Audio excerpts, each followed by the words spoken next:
অবশেষে নিষিদ্ধ হলো জামায়াতে ইসলামী। যুদ্ধাপরাধ, মানবতা বিরোধী অপরাধ, সন্ত্রাসী কর্মকাণ্ড, সাম্প্রদায়িকতা ও জঙ্গিবাদের সঙ্গে সম্পৃক্ত থাকার অভিযোগে সন্ত্রাস বিরোধী আইনে দলটিকে নিষিদ্ধ করেছে সরকার।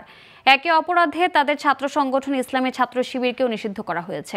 এরই মধ্যে দলটিকে নিষিদ্ধ করে প্রজ্ঞাপন জারি করেছে স্বরাষ্ট্র মন্ত্রণালয়। এর আগে আইনমন্ত্রী আনিসুল হক বলেন, সন্ত্রাস বিরোধী আইনের 18(1) ধারায় জামাত শিবির ও তাদের অন্য সব অঙ্গ সংগঠনকে নিষিদ্ধ করা হয়েছে। বিস্তারিত আলাউদ্দিন আলাজাদের প্রতিবেদন। নিষিদ্ধ করা হলো মহান মুক্তিযুদ্ধে বিরোধিতাকারী রাজনৈতিক দল বাংলাদেশ জামায়াতে ইসলামী ও তাদের ছাত্র সংগঠন বাংলাদেশ ইসলামী ছাত্র শিবিরকে। সরকারের নির্বাহী আদেশে বৃহস্পতিবার এ সংক্রান্ত প্রজ্ঞাপন জারি করেছে স্বরাষ্ট্র মন্ত্রণালয়। এর আগে সচিবালয়ে সাংবাদিকদের সঙ্গে আলাপকালে এক প্রশ্নের জবাবে আইনমন্ত্রী আনিসুল হক জানান, সন্ত্রাস বিরোধী আইনে 18(1) ধারায় জামাত শিবির ও তাদের সব অঙ্গ সংগঠন নিষিদ্ধ করা হয়েছে। এটি সন্ত্রাস বিরোধী আইনের দ্বিতীয় তফসিলে আছে।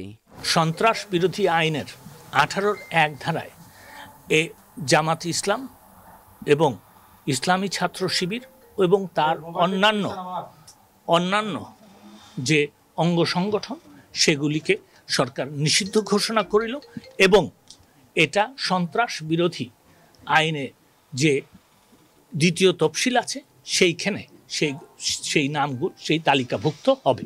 নিষিদ্ধ জামাত শিবির গোপন কার্যক্রম চালাবে কিনা এমন প্রশ্নে মন্ত্রী বলেন, তাদের গোপন তৎপরতা মোকাবেলার প্রস্তুতি রয়েছে সরকারের।